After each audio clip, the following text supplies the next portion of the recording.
It's coming from Exodus chapter 3, verse 1 to 6. This is Moses and the burning bush. It happened that Moses was tending the flock of his father-in-law in the wilderness, and as he was tending the flock of his father-in-law, he saw a bush burning, but the bush was not being consumed. Then Moses said, I will approach and see what is this mystery. When Moses tried to approach the bush and see why it was not being consumed, then the Lord spoke to him. He said, Moses, Moses. Then God said, I am the God of Abraham, the God of Jacob, the God of Isaac.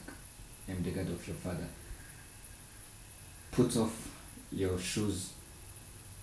Then, because the place where we are is holy ground. Then after God spoke his name to Moses, Moses hid his face. We see here that this is God's calling Moses. And you know that the calling of God is irresistible. Moses did not resist the calling of God. And we also see the servant of God, because among all the people of the nations of that time, God chose Moses alone to go and save his people from the bondage in Egypt. Again, we see the humble response of Moses. Moses, when he encountered God, when he encountered the holiness of God, he hid his face. He paid homage to God by hiding his face. Moses was the glory of God, or the holiness of God. He feared God because God used his name. And Moses already knew who was this God. Another thing that to learn, which is very much important in this text, is the omniscience of God. God is everywhere. Called Moses from the wilderness. God can call you from the city, from the village, or from even wherever you are, because God is everywhere.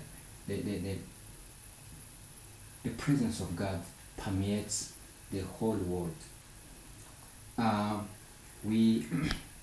I was speaking in short about some important things in the calling of God, but the focus of our devotion, I want to focus on the covenant name of God.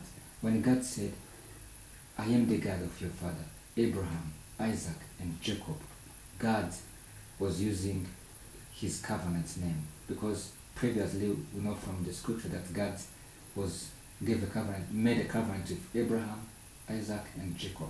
Now he told Moses who he was. And again, by that covenant name, we learn about the promise of God, because God was coming to save his people, as he had promised to Abraham that he would save his offspring after 400 years. By the covenant name of God, we learn again that, the way God came to Moses, we see God as a missionary. God comes to seek Moses. He's a missionary God who comes to us, to call us into his service. God comes to Moses in the wilderness. He makes himself known to Moses. So we can see that God is a missionary God. And again, on the part of Moses is a prophet.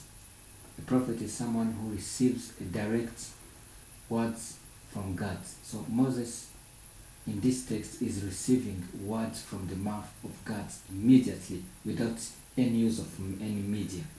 So because of that, we can see that Moses now is becoming a prophet, is receiving a calling of becoming a prophet. The great lesson in this text is the holiness of God. God told Moses, the place where you are is holy ground. Of course, the place is not holy by itself. It is holy because the presence of God is there. And that holiness of God struck the soul of Moses. Moses hid his face. And again, we have particular thoughts elsewhere in scripture, like Isaiah. When God called Isaiah, when Isaiah saw the Lord in Isaiah chapter 6, Isaiah cried out and said, woe to me, because he saw the glory of God, and the glory of God exposed the sinfulness of Isaiah.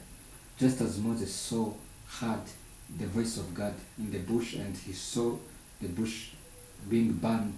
Then he saw the glory and the holiness of God, and the holiness of God vanquished the soul of Moses.